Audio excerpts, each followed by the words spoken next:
at the U.S. Embassy in Doha. Welcome to today's seminar or webinar about improving your writing and test-taking skills in partnership with the University of Wisconsin-Madison. We hope that this session will be beneficial for those of you who are getting ready to take the Toefl test or will be taking it in the near future. I have with me my colleagues Asil and Melissa, who will introduce themselves. Asil? Hello everyone, I'm Asil Ogheli. I'm a member of the education team. Thanks for joining us, and we hope that you'll benefit from this session. Hello everyone, and I'm Melissa Deschamps. I'm the Regional Educational Advising Coordinator, or REAC for short, for the Education USA Network in the Middle East and North Africa. So welcome to the session today. And I just want to highlight that as you've seen many more programs going virtual, to please keep up with our social media so that you can see recordings of ones that maybe you've missed or upcoming sessions that are coming up. In addition, the education team here will also be organizing one-on-one virtual advising sessions. So you will be able to schedule an appointment by emailing the advisors at our center address, which will be given to you at the end of the session, so that you can follow up on any questions you have here or with any of our sessions in preparation for your applications. If you need contact information for presenters that you may have misplaced, please definitely feel free to reach out. So enjoy the webinar today. Thank you. Thank you, Melissa. I also would like to welcome our presenters from the University of Wisconsin's Visiting International Student Program, Sarah Bembanek and Dan Wagner, and I'll let them introduce themselves a little bit more. I would like to remind participants that if you do have questions, please type them in the chat box, and we'll be monitoring that throughout the session, and at the end we'll have time for more questions and answers. Thank you. Great, thanks everyone. Hi everybody, my name is Sarah Bembanek-Saworio, and as you heard, I'm here with my colleague Dan Wagner, and we work at the University of Wisconsin-Madison in the Visiting International Student Program. And we are really delighted that you've joined us today to hopefully get some unique insights and kind of tips and ideas for improving your ability to write and take tests, both online, since a lot of us now, right, are working virtually or studying virtually, and once we get back to doing things kind of in person and face-to-face. Dan and I both work with the Visiting International Student Program at UW-Madison, which is a department or a team that helps to bring international students to our program and to the campus for both short-term programs and then also for semesters abroad or summers abroad. So, and Dan will, at the end of the program, talk a little bit more specifically about some programs we have now, both for virtual learning as well as once we all get to meet face-to-face again on our campus, which you see here on your screen, some of the options that we'll have available to you. So if Dan could advance to the next slide, I just want to really quick go over our itinerary for the day, or our plan for the day. Bucky Badger's on your screen. He's our mascot, so you'll see him come up once in a while. But we're going to start by giving you some general test-taking tips, and then also talk specifically about preparing for the Ielts and Toefl tests. And then Dan will also move into developing writing skills. And then he'll wrap up, as we mentioned, talking about future programs that we have. And as was mentioned earlier, if you have any questions throughout the presentation, please put them in the chat. Dan and myself, and also possibly another colleague of ours, will join at the end to answer any questions that you have and are happy to do so. So please feel free to write anything you want to know more about in the chat. So if we look at the next slide, we're going to start with some kind of general test-taking tips and ideas for you before we move into the specific test that we're going to present today. So I want to first just address some general strategies that, as all of us know, right, when we're getting ready for a test, sometimes it can be very stressful. We get a little bit anxious, whether we prepare for many, many weeks or we are people who procrastinate and start studying the night before. There are some good strategies that you can follow to help you get prepared for exams. So the first one is to make sure that you're studying through a variety of methods. And this can work even if we're all studying from home and not able to actually meet with others. So what I mean by this is you can start by studying, right, of course, on your own. So you can review notes, you can review texts, you can look over case studies and different things that you've been presented in class, and you can do a lot of review on your own. You can also, and should also, review with others. So again, this can happen very easily virtually. You make a virtual study group and you can quiz each other, you can review information together, but that allows you to make sure that you in fact know the information and can communicate it to other people. Sometimes we think we know it in our heads, and then when we actually have to produce it, it's suddenly not as clear. So reviewing as a group is really helpful. And then of course, utilizing office hours. So I know here at the University of Wisconsin-Madison, when our classes transitioned to online learning, faculty members set up virtual office hours, right? Where students could reach out, and even beyond just an email, they could go and meet with faculty online and ask their questions. And those are there for a reason. Those are there so that students, when they have questions, can reach out and get the answers. And so it's make sure that you know when those exist, when those are running, and then take advantage of them and actually reach out to your faculty member, your professor, your teacher, and try to talk to them and get some answers to questions you have. So that's really helpful in getting prepared for the test. Now, another thing is to prepare strategies for test anxiety. So if you're somebody who during a test tends to get a little nervous, I've read multiple sites that recommend having kind of a strategy or an idea in place to deal with that stress. So what that means is maybe having a plan that if you get stressed in the middle of a test, you take a moment, you pause, you take some deep breaths, you count back from 15. But there are lots of really quick little things that don't waste a lot of time and help your mind to kind of clear itself and get ready to continue working on the test.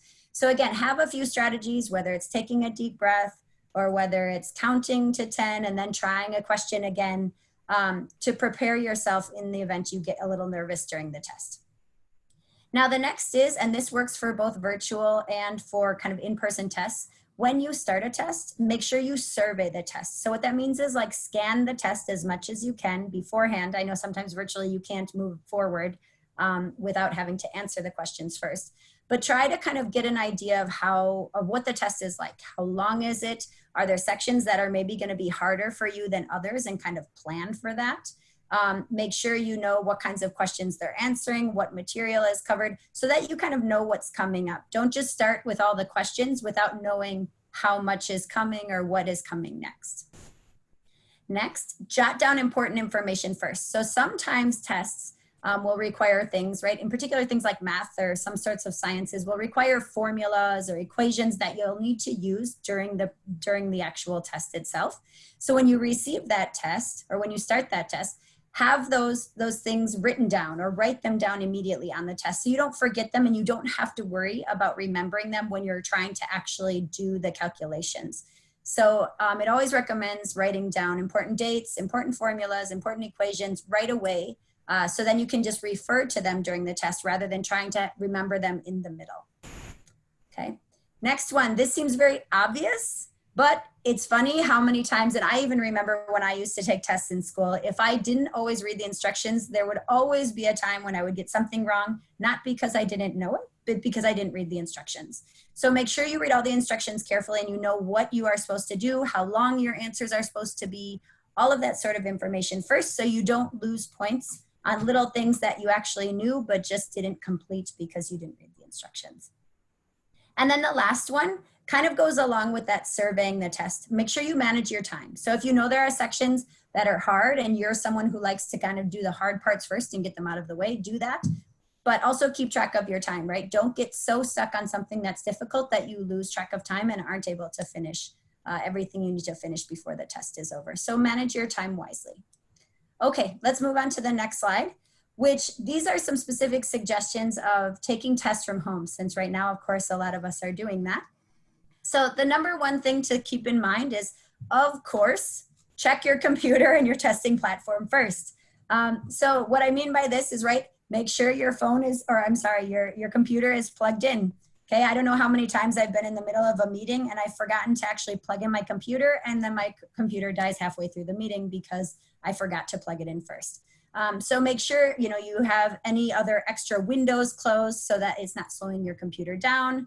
Prepare to take screenshots maybe. I've read that this is a great strategy if you're worried your internet will freeze, so you can prove that you were in the middle of your test or that you had submitted an answer but then your computer froze. Make sure you minimize distractions, right? When we're studying or taking tests from home, it's very easy to be distracted, and that can be from something as simple as our phones. Put them away. Making sure that your space is clear and you don't just have clutter and things around that could easily distract you if you're trying to think of an answer and you start to stare and then suddenly you notice something that distracts you. Make sure your family or your roommates know that you're taking a test and they respect that and are quiet and don't interrupt you during the time of the test. Next, make sure you create a positive learning goal and start with confidence. What this means is that I have read that if you kind of enter a test and visualize yourself or say to yourself, I'm going to do this well, I'm going to finish on time, I know this material, just by even saying that and saying, I'm going to do well on this test before you start, puts your brain in kind of a good position, a confident position to take the test. And that can be very helpful in actually performing well. We already talked about this, but in particular, when you're online, make sure that you manage your time. It's sometimes easy to lose track because you're not surrounded by other people who are flipping through pages or kind of giving different cues to know that the time is running out. And then last, don't forget to submit your test, right? I know I have children and sometimes my son would be taking an online, doing an online homework assignment, and he would complete the whole assignment and forget to actually hit the submit button. So it was just kind of sitting there in this, internet space, but not actually submitted to the teacher. So make sure you submit before you complete and walk away from your computer. So now I'm going to transition into Dan, and he's going to give you some more detailed information about getting ready for Toefl and Ielts. Okay, thank you, Sarah. Hello, everyone. Yeah, I didn't get the chance to really introduce myself, but again, yeah, I also work with Sarah at the University of Wisconsin as the Associate Director of Education and Outreach. And again, my main goal is helping, again, international students develop and make sure that they're ready for the academic environment in the United States. And one of those things is, again, preparing for that Ielts and Toefl test, the English placement exam. So Toefl IBT and Ielts are the two most popular English placement examinations meant to satisfy university admission requirements for many, many areas. And what is beneficial about this is both the Ielts and the Toefl IBT focus on very, very similar objectives. They're trying to test you on the same types of skills and abilities. So, again, preparation for the Ielts exam is also preparation for the TOEFL. Preparation for the TOEFL is preparation for the Ielts. However, there are some variations in the organization, and we're going to talk about that today. We're going to talk about the formatting of the two tests, as well as what are those key objectives that both tests cover. So we're going to kind of break it down. The TOEFL IBT and Ielts contains the 4 different sections, and again, this might be a review for a lot of you. There's a reading section, listening section, speaking section, and the writing section. And then at the end of today's seminar, probably in the next 30 minutes or so, I'm going to give you a little bit of an overview on how you can improve your writing and make sure that you're ready to take that test, and again, tell you about the objectives that writing section is going to cover. So first, let's go ahead and we'll jump into the reading section specifically.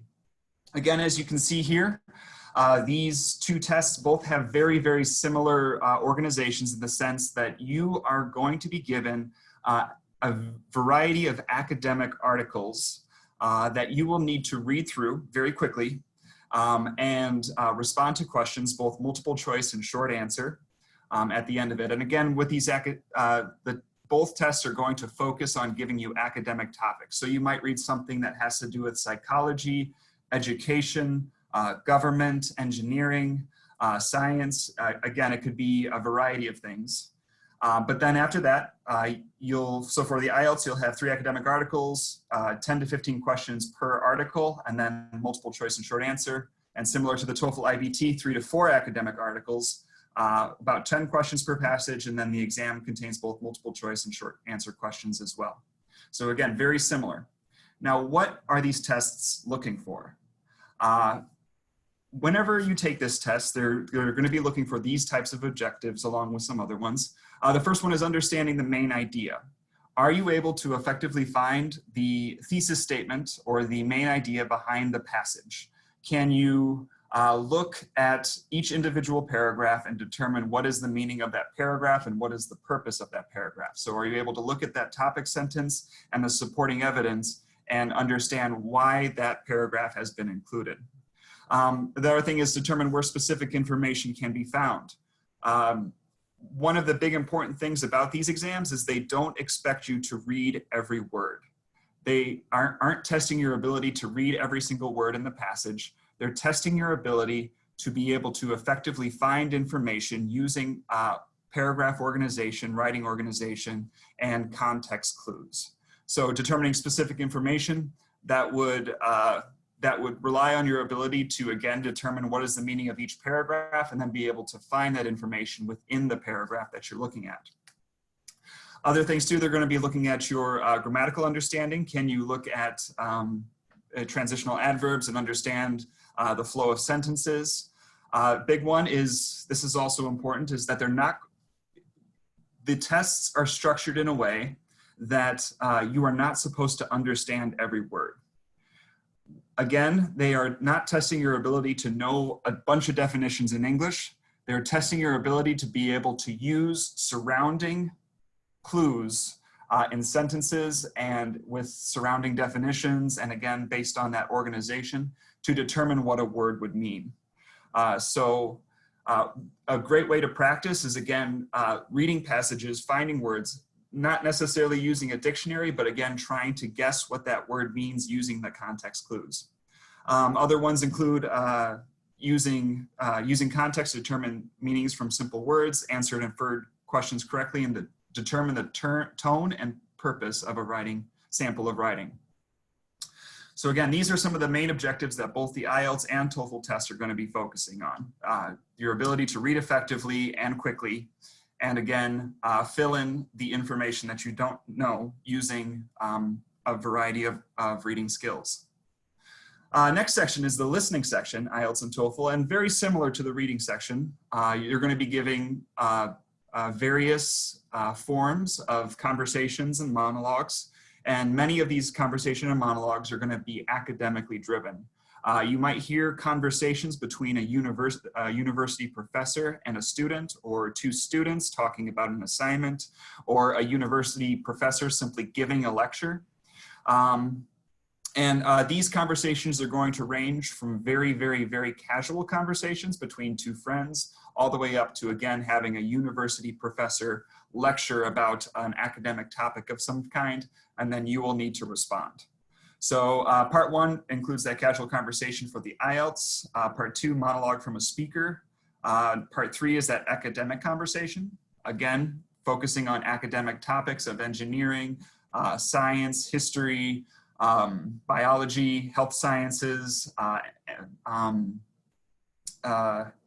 maybe also like geography, political science, many, many potential academic topics. And then in the same way, the TOEFL IBT will follow the same organization in the sense that you will start off with a very simple casual conversation and then jump into that more academic topic where you have to answer those questions. So very, very similar, again, to the reading section. You will need to determine context. What is the organization of the conversation? Drawing conclusions of who's talking, what are they talking about, where are they talking, when are they talking, and why are they talking will be important. Understanding the main ideas of listening segments. So what is the speaker's purpose for talking about a particular subject?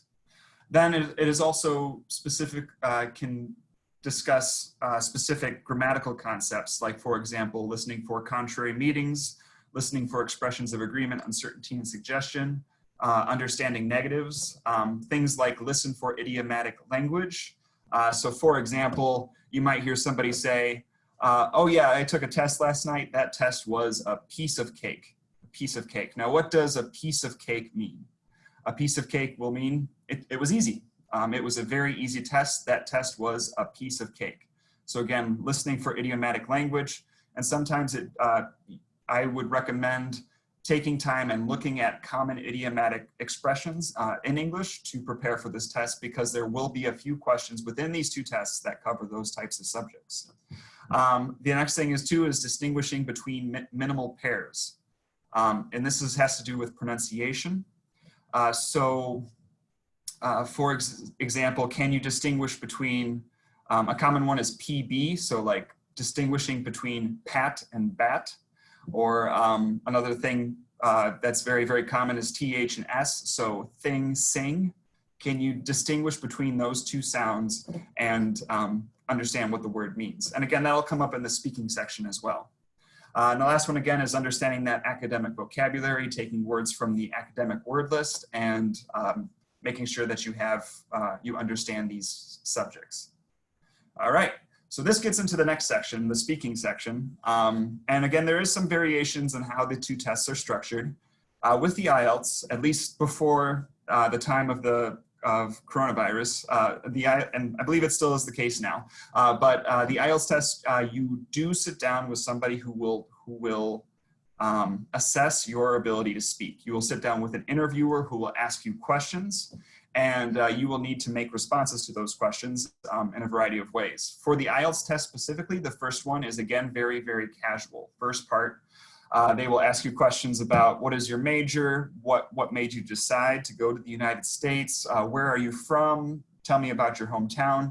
Again, very casual, just want to get to know you. Then the part 2 of the Ielts test is prepare a response on an academic topic. Again, so again, this could include something like travel, but this is focusing on your ability to organize a response to an exam question. In this situation, you'll be giving a question like, for example, tell me about a memorable vacation that you went on. And after you get that question, you will have about 1 minute to prepare, and then you'll need to talk for 2 to 3 minutes about that subject. After that, in the part 3 discussion, they're going to ask you a little bit more in-depth question about that part 2 question. So, for example, if they asked you, tell me about a vacation that you went on, what did you like about it, what did you enjoy about it? It's possible in part 3 discussion, they may ask you, what are some of the advantages and disadvantages of tourism in major cities? How does tourism help a city and how does tourism harm a city? So from that, again, with especially these response ones, they're focusing on critical thinking skills. So again, can you break down, can you think on the spot and come up with a problem and solution, or can you come up with, again, advantages and disadvantages discussion? And the questions will kind of stem from there. So again, just a little bit more difficult, less focused on you, but instead, what are some current events or current issues that are present in today's world? Similar in the TOEFL IBT, you will have an independent speaking task where you'll just simply have a question and talk about that question. And then the next section is a little bit different. You'll have an integrated speaking task where you'll do a reading or complete a listening, and then you'll need to create a response to that.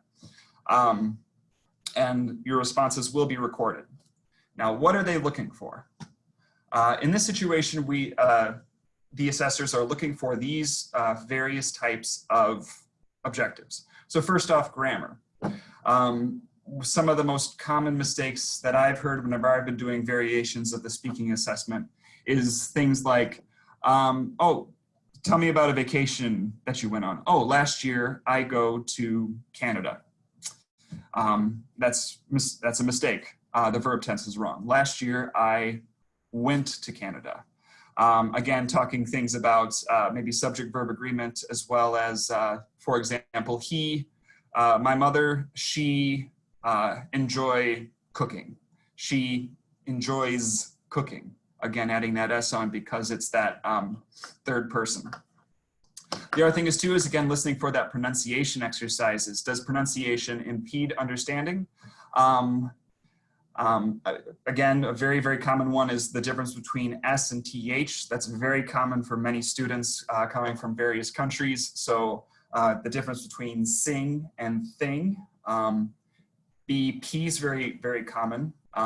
Again, listening for that pronunciation error of saying between bet and pet, bet, pet. And then also vowels as well. So like bat, pat, bit, bet, or bait, bet. Listening for the vowels A, E, I, O, U. Next is, again, fluency, avoiding repetitions, stuttering, hesitations. Again, try to avoid that as much as possible. If you're tripping over your words, that could cost you some points within the Ielts or TOEFL test in the speaking section. So avoid repetition, stuttering, and hesitations. Then there's the content organization. Did you respond to those questions correctly? Did you understand the interviewer's questions at all? Or were your answers off topic?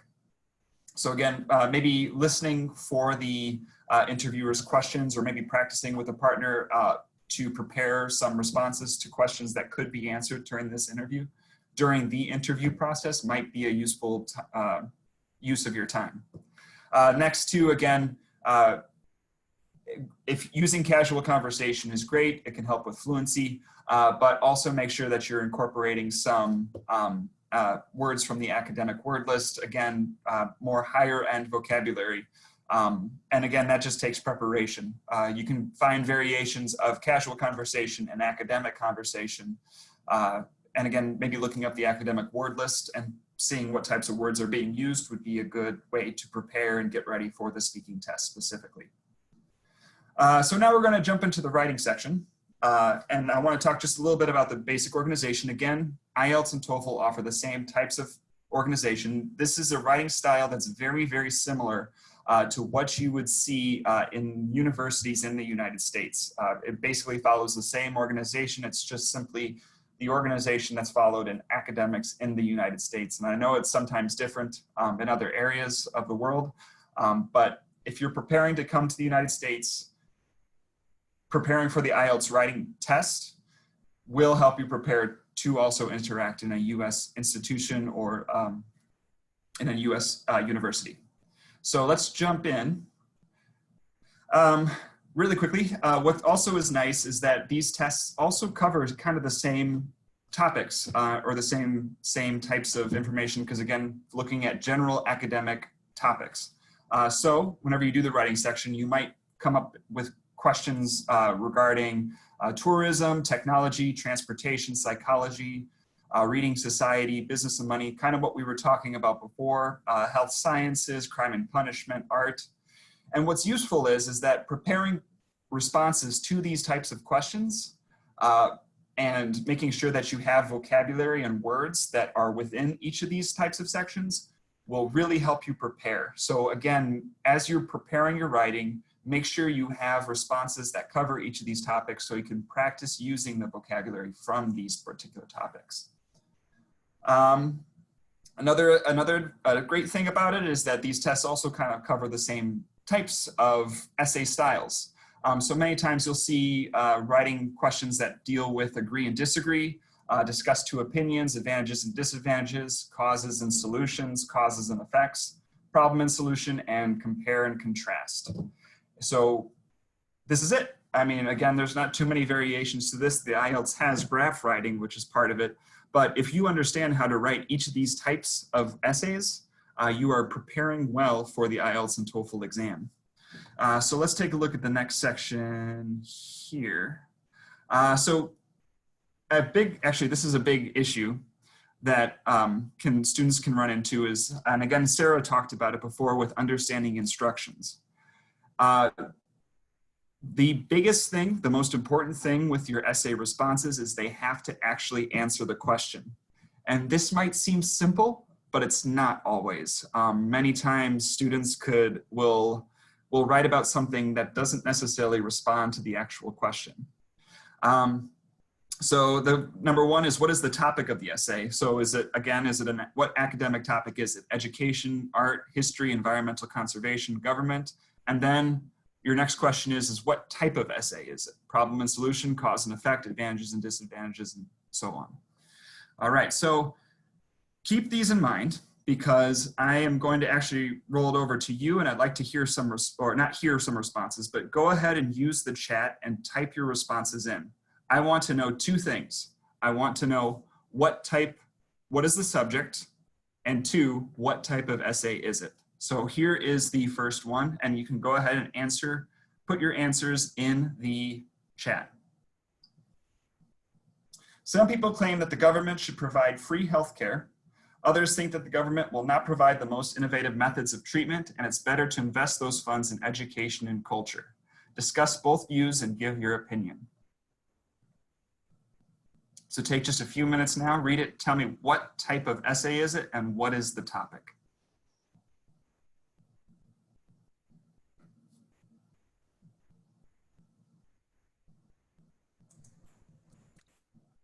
And feel free to respond in the chat. So once you have your idea, you can write it in the chat.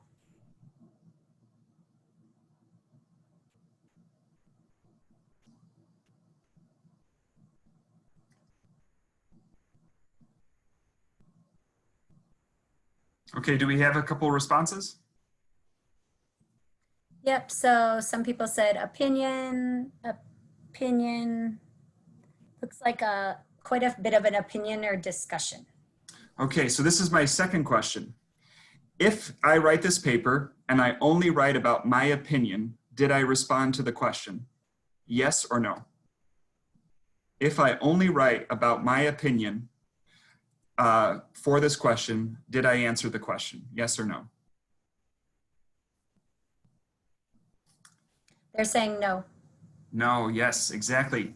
You need to make sure that you're discussing both views in this situation. You need to make sure that you're creating an argument for one side and also the other side while still providing your opinion. While this group thinks this because of this, this, and this, I think this because of this, this, and this. You need to make sure that it's a balanced argument between the two sides. And again, that's testing that critical thinking skills of can you think of two sides of an argument. All right, so let's take a look at the next one. And same thing here. What is the subject and what type of essay is it?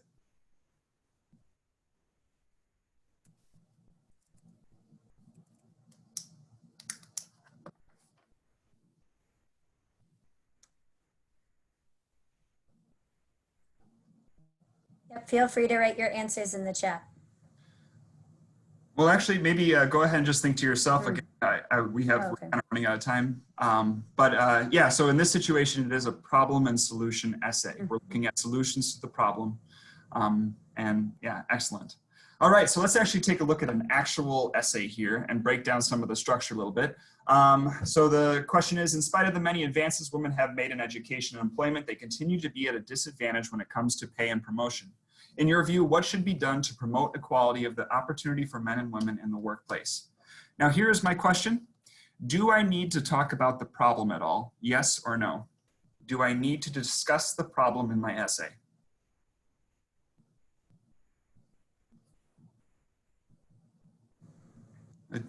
Some people are saying it's kind of mixed, yes and no. Some people are saying no. I would have to say in this situation, the response would be no. In your view, what should be done to promote equality of opportunity for men and women in the workplace? This particular essay needs to focus on the solutions. The problem has already been determined. You do not need to discuss the problem. In fact, time spent discussing the problem is taking away from the goal of this essay, which is the solution.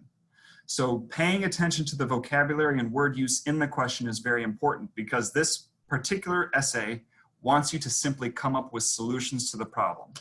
So let's take a look at a sample essay and follow through.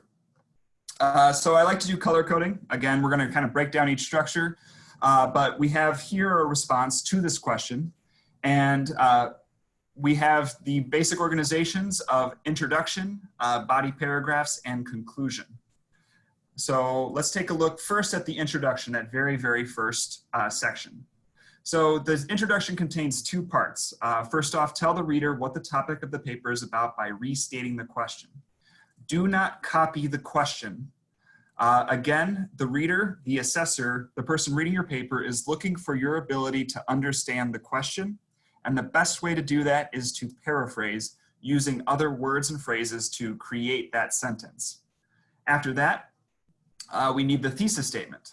In this particular situation, the writer is going to talk about problem solutions or just solutions. They will only talk about the solutions. So let's take a look how this is organized. I have up here the question and then the organization of it. So first off, we introduce the topic.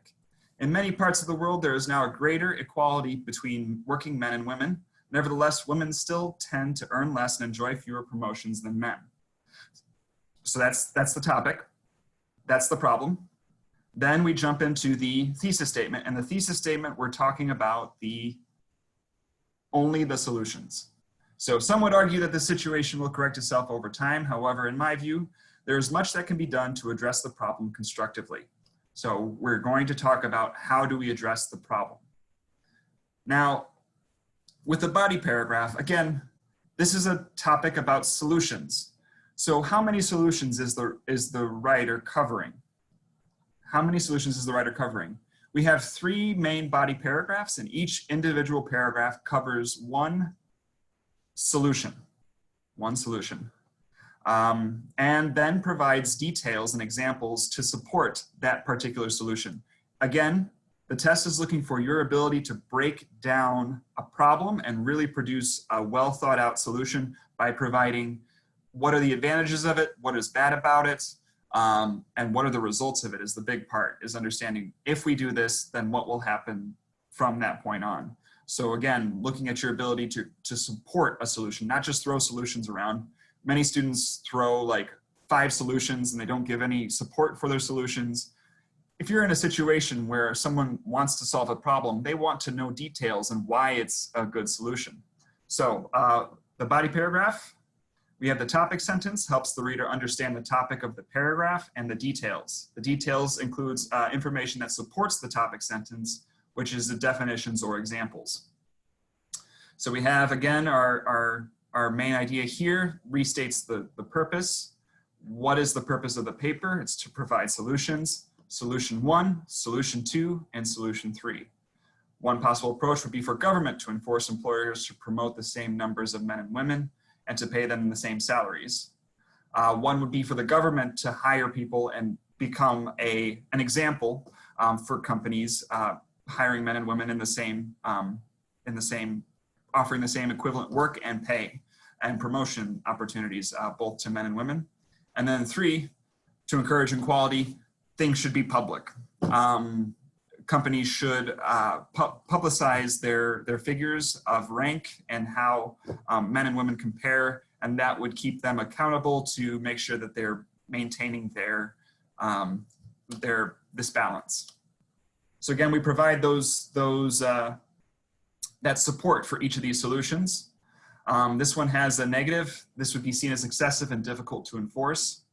This one offers an example. Countries such as Sweden and Iceland, which have done this, are often regarded by others as socially advanced models. Then we have 3, which applies to evidence of large inequalities would create a bad impression. So again, a description or detail. Now, finally, we wrap up with the conclusion. And the conclusion has 2 sections, always 2 sections. But the conclusion offers that two parts again. We have the restating the thesis, and then also providing a final sentence to leave the reader. And many times this includes an opinion, a call to action, or a prediction of some kind. So let's see how these 2 compare to each other. Now in this sentence here, we talk about, oh, this is a problem, right? Some would argue that this issue will correct itself over time. However, in my view, there is much that can be done to address the problem constructively. So addressing the problem constructively is a thesis statement. This paper is about the solutions. Now, this is mirrored in that thesis statement below.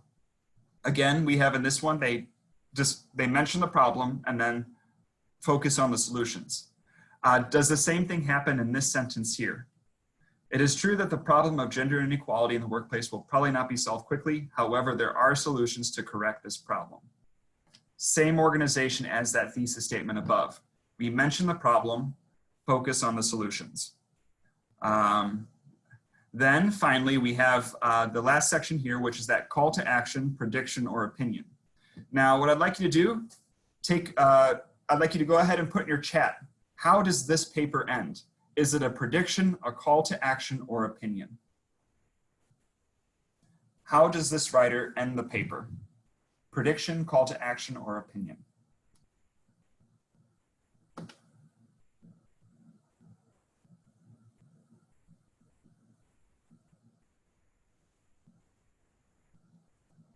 A lot of people are saying call to action. Call to action? So again, this is I would, so in this situation, it is kind of both, because we're saying, yes, governments need to do this. Tomorrow, governments need to start utilizing these solutions to the problem.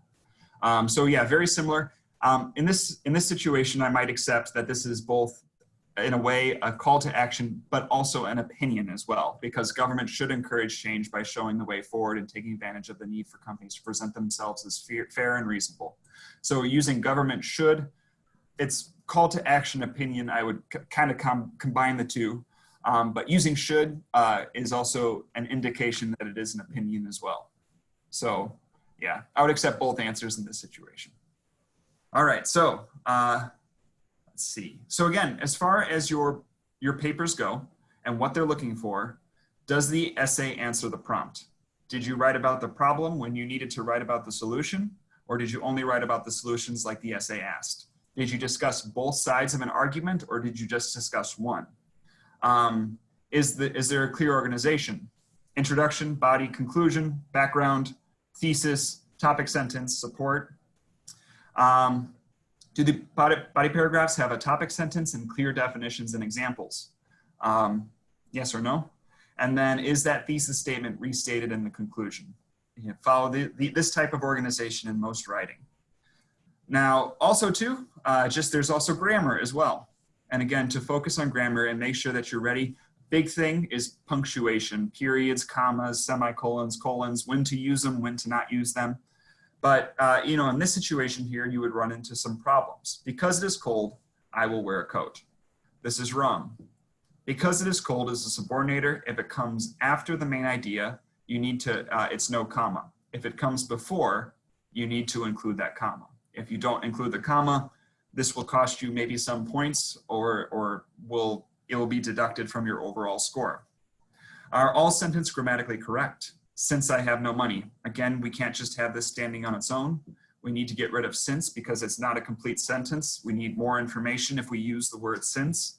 So just simply, I have no money, period. Are all the words in the correct form? Again, subject-verb agreement is a very big issue. Yesterday, he go to the store to buy food? No. Yesterday, he went to the store to buy food is correct. So paying attention to grammar and punctuation is a big part of this preparation and making sure that you're writing good sentences. All right, so then just a little bit of an overview. Again, you can always check out the Toefl website to find more information, as well as the Ielts website to make these comparisons. I got a lot of content from there. And actually today's essay was taken from Writing for Ielts from the Collins Publishing Company. So again, if you need more resources, feel free to check these areas out to, again, improve and be prepared for those tests and examinations. So now we're all finished up, and we'll be taking questions very soon. But I just want to talk a little bit about some of the programs that we have coming up. First off, we are offering intercultural communication courses this fall semester. These courses are focused on improving your speaking skills and critical thinking skills. How it is arranged is we will give you academic articles that you will read for homework. And then you will come into a class. We will have students from different countries and different places, which will force you to use English and make sure you're using English to communicate. And then throughout the 3-week session, and each session is 2 classes, we will, again, build vocabulary, build grammar and reading, practice speaking and discussion. Also, too, I will be available to answer questions, or we will be available to answer questions about your writing. If you decide that you want to improve your writing, I'll have a couple of seminars about writing within those courses as well. So you can, again, prepare writing, and I'll be happy to go through it with you to help you improve it. These sessions are live, so you will be sitting in a class with us and be able to communicate. Again, we've tried to focus on each individual communication class. You will probably speak about 60% of the time. We want to get students speaking as much as possible during these sessions, and it's all reliant on performance.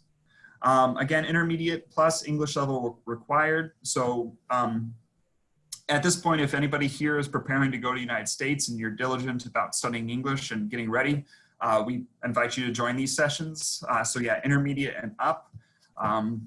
Yeah, and then registration is required. It is about $125 registration fee. And again, for these 6 weeks, we are your tool. So you can ask us questions, or again, and that actually also goes about learning about learning about the United States, asking us questions about Madison, asking us questions about the University of Wisconsin, and you know, getting to know more about academics in the United States at universities. So these are the sessions. Again, if you are interested, you can go ahead and apply. Just go ahead and visit this website right here at the very, very bottom. So noncredit.visp.wisc.edu/virtual-programs. All right. Also too, we also have in-person programs that will be starting up next summer. These again cover a range of topics. The very first one we focus is for undergraduate and graduate students, where we invite groups of students to come to our university for immersion experience, where they will attend classes with professors from the university, effectively practice their English communication abilities, writing skills, and also tour the Chicago, Milwaukee, Madison area, the Midwest. So we do a lot of fun, engaging trips around the community. You get to meet a lot of people from Madison. So meeting a lot of native English speakers or people from other countries, as well as we have more people coming from other countries as well during this time. And then we focus a lot on engaging workshops too, as far as leading with things like leadership, and a range of academic topics of big data, education, business engineering, and agriculture. Now this next section, that's more designed for high school students, and that's focusing on very similar skills, but again, it's for high school students. So again, same types of activities, lots of tours around campus, opportunity to meet professors and staff that work at the University of Wisconsin and learn more about academics, as well as also preparing to come to the United States. So understanding the admissions process and how to prepare successfully and be a quality applicant to come to the United States to study. All right, so I'm gonna go ahead and wrap up. We have a couple, I know that we have some time for questions right now, but if you have any questions for me, please feel free to email me directly. My email is daniel.m.wagner@wisc.edu. I'll be happy to answer any questions that you have. And it was a pleasure leading this session. I'm going to leave at this point, but again, Sarah and Jing will be here to answer any questions that you have about today's session. And yeah, thank you very much for joining in for today. It was great to present. Okay. Thank you. Thanks, Dan. And yes, like Dan said, I will be staying, and also my colleague Jing is also on the call. So if there's a question I can't answer, together we can hopefully give you some information that you would need for any questions you have about the content or about UW programs. So I see just in the chat, someone was asking about the online courses and the timing. The timing is that's Central Time, so that's Madison time. And as you'll notice, if you go back and visit the slides, and I can actually try to share my screen quick because I do have the slides up as well. But the time is Madison time. So we tried to choose some that would be in the morning, some that would be in the evening, and kind of hit all corners of the globe. And this gives you the opportunity to, again, participate with students, like Dan said, from all parts of the world in these sessions. So right now we're running several sessions that have students from 3 or 4 different countries all working together for academic communication. So it's a pretty cool experience. And it's very, very, as Dan mentioned, engaging and interactive. You're not just sitting and listening, but you're actually actively speaking and discussing with each other. So, and I actually, when I am in this slide, I cannot see the chat. So if there are other questions, if Melissa or Paula could help me to answer them, that would be great. This is Melissa. I know there was one question raised a little bit earlier about spelling and how much of weight is given to spelling in the exam. And that's a good question. And that would be to be honest, a Dan question. He's kind of our resident expert on these exams. So I wouldn't know exactly how much weight spelling carries, but feel free to reach out to Dan. And what I can do too is I can make a note of these questions. And when we follow up with all of you after the presentation, I'm happy to get that information from Dan and then include that in our email. I just have, thank you, Sarah. I have one question here that was on the registration when participants registered, and they're asking why is the TOEFL preferred to Ielts in the United States? And another person is asking which is preferred in the United States. And I know you touched on a little bit, but I don't know if you can elaborate.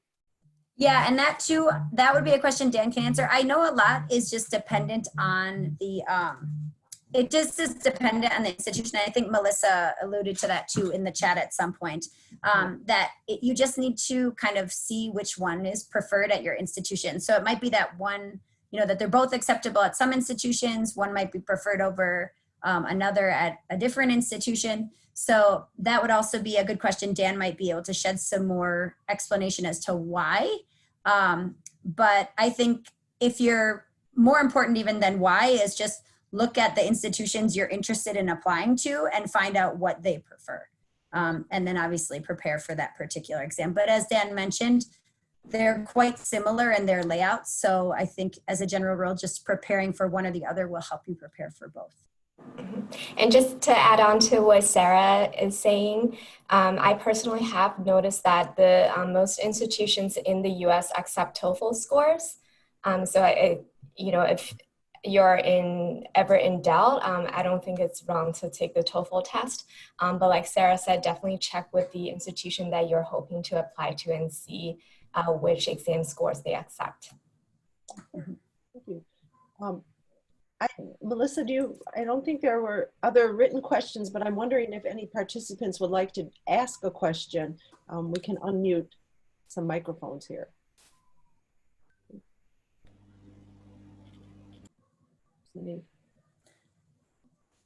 There is a question right now that was just added in. What is the least mark we need to get for the Ielts, or what is the grading system for the Ielts? So more on the grading aspect.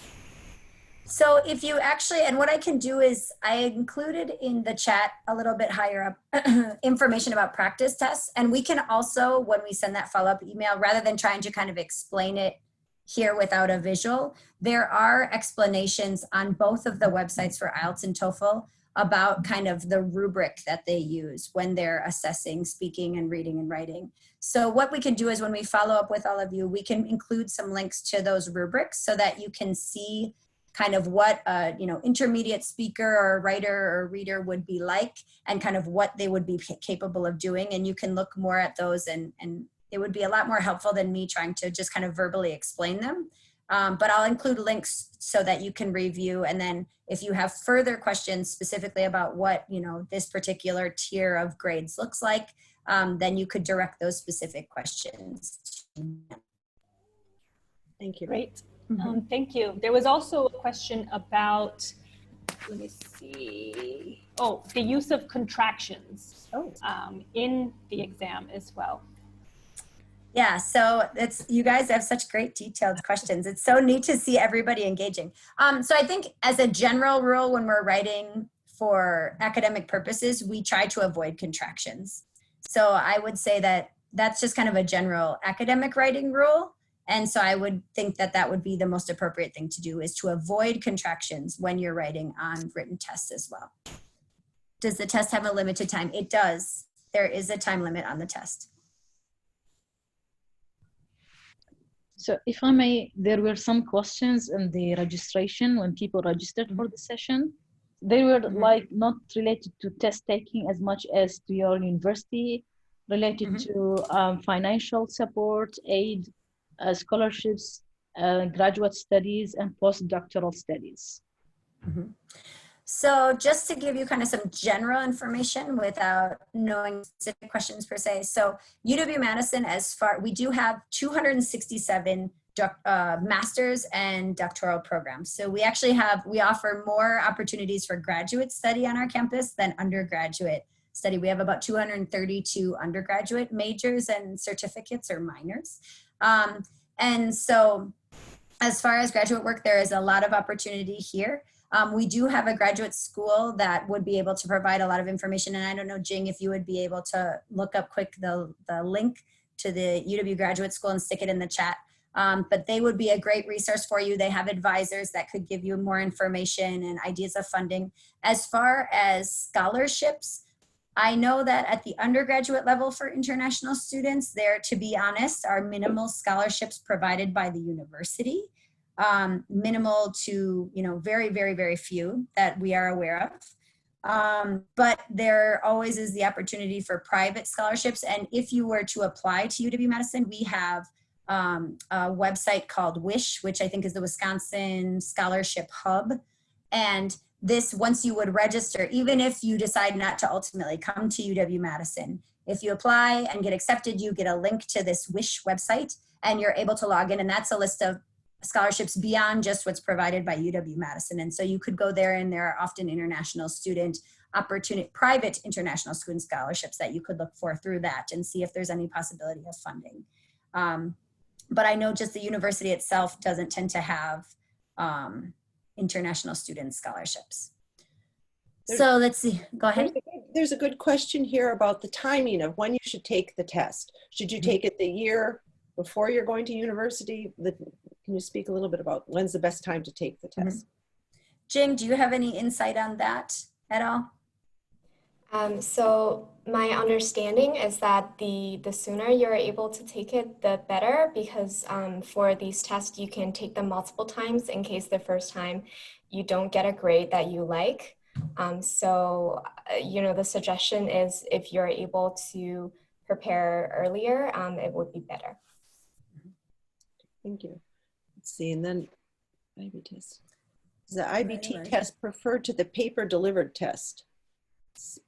Larger number of people take the IBT test. To the paper delivered, meaning the I'm not sure. Okay. Does that make? So I'll chime in for a second. I don't think Okay. the way in which the test is taken can vary based on what is being offered in a particular country or location. So there isn't necessarily a preference by the institution on one or the other. It just depends on what's accessible to you. The internet-based or if a paper-based is the only option available in certain places, then that will also be accepted by the university. Great, thanks. Thank you, Melissa. Oh, great. And Jing just included a link that should give some great information about the IBT. So if people want to click on that, it'll give you some more information. Well, thank you. If we don't have any more tests, questions, I think we can. Hello, everyone. Oh, hello. Hello. Thanks a lot for this significant and important webinar. Really, we got many informations about it. Oh, we're happy everyone was on and that you are all really so engaged. We appreciate it. It's nice to have interaction, even though it's a webinar where we don't get to see everybody's faces. Thanks a lot.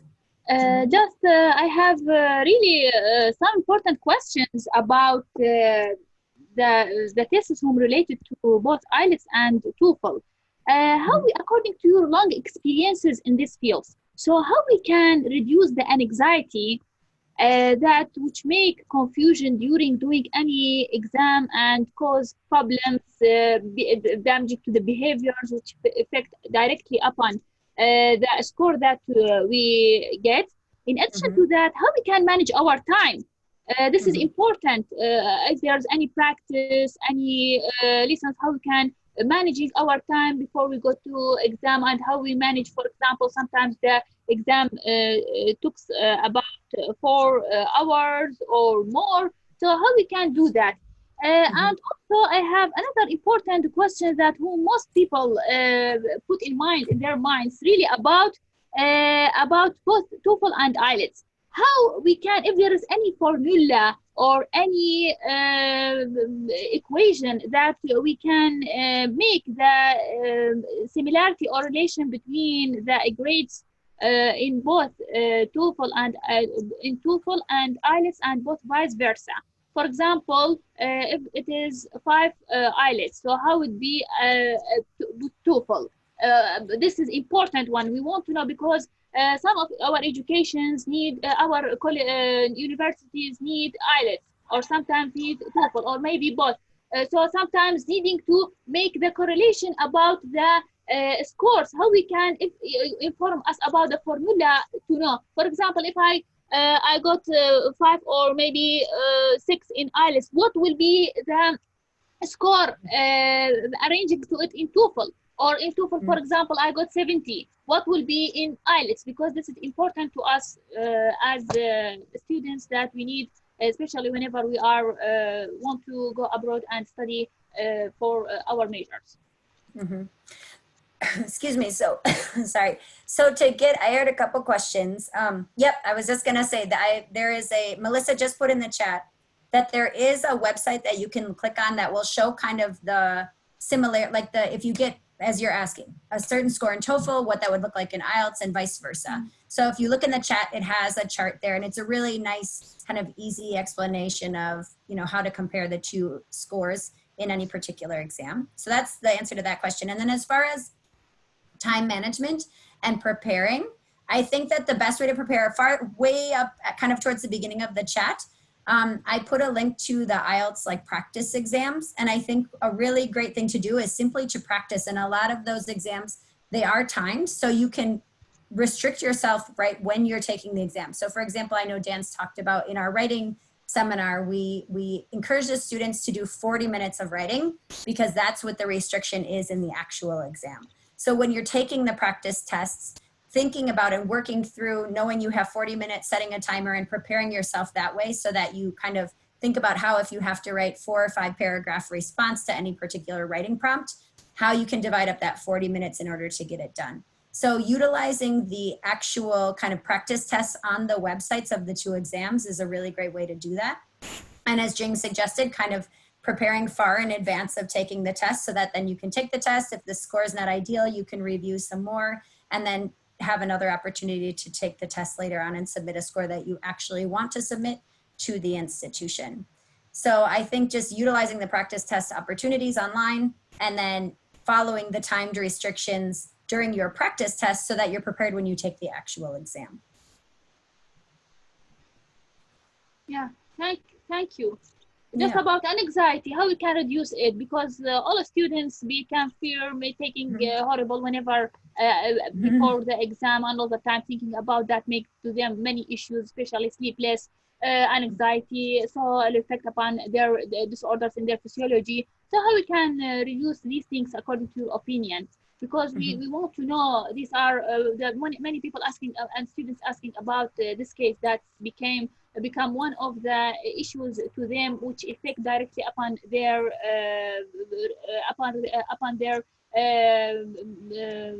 character and upon their outcomes in the exam, especially in the score. Maybe they were prepared, but they are fearing all the time. Became fear horrible, maybe some anxiety effect upon their management. So how we can do that? Yeah, so I think towards the beginning of the presentation, we talked a little bit about how I've read several websites on test taking anxiety, and they give some really simple suggestions. So of course, being prepared is important, getting a good night's sleep. And like you said, if you can't sleep the night before, because you know you're going to be nervous, so the few days before, get a good night's sleep, right? That's a very important component. And then just preparing yourself and having some strategies during the test that don't take a lot of time to help calm yourself down. So something like, I've read taking deep breaths during the test. If you reach a point or when you're about to start writing and you just want to kind of clear your mind and get ready to tackle the task at hand, taking a deep breath. If you get stuck, maybe pausing, counting back from 15 to kind of, again, clear your mind and help relax yourself before you then try to tackle it again. If you hit a really difficult question you just can't get over and you get more and more frustrated or anxious as you try to tackle it, then moving on to the next question and coming back to it. But I think that just simple strategies, because again, in particular, if it's a time test, you don't have a lot of time to both waste being anxious and also waste trying to get yourself to calm down. So I think using simple strategies like a little bit of, mindfulness and breathing and counting and kind of regrouping or resetting your brain to tackle the problem you're having on the test is the best strategy. And then also, again, just making sure you're prepared and getting started early in your preparations so that knowing everyone is going to face anxiety is, of course, it's something we all face when we're taking, in particular, time tests. But if you prepare in advance, once you get started, you might find that you're able to move through it quicker. Yeah. And also, as Jing mentioned, you're able to take it more than once. So knowing that if something goes horribly wrong or you have a bad day or you're really, really nervous, that if the score is not what you hoped, you will have the chance to take it again. Yeah, and about we're preparing before the exam. What is the period that, according to our advisor and consultant to this matter, the period for preparations? how many months, how many weeks we must prepare ourselves in all sections whom related to reading, writing, speaking, and listening, each aside before doing the exam. Which period is very good? Months or 2 months or maybe weeks? I don't know the case that whom I'm asking. Jing, do you have any, that would be a question maybe for Dan. Jing, do you have any insight on how much before the tests people should start preparing? I think it really depends on the individual, like where you are right now and where you would like to be. So, you know, I guess one suggestion is to start taking a look at it now, maybe take a practice test and see how far you are from where you would like to be.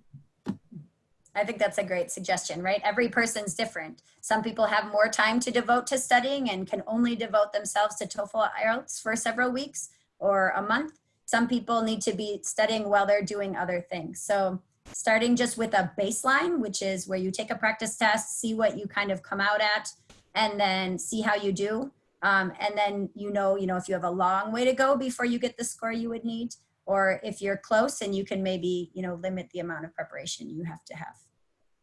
Sorry, there was another question in the chat box which says, do applicants for those tests need to write a conclusion for their writing? So someone asked a question in the chat.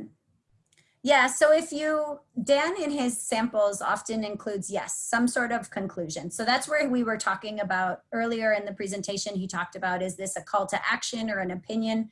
So yes, essays should always have some sort of conclusion or some sort of summary of what you presented during your essay in order to kind of bring the essay together and bring it to a close. So yes. Thank you so much. And that will be different. Yeah, that will be different depending on if it's an analysis of a chart or discussing an opinion or a problem solution. But all of them should include some sort of summary and conclusion. Great, and Jing is in fact ahead of us. She's answering the questions through the chat. Thank you so much.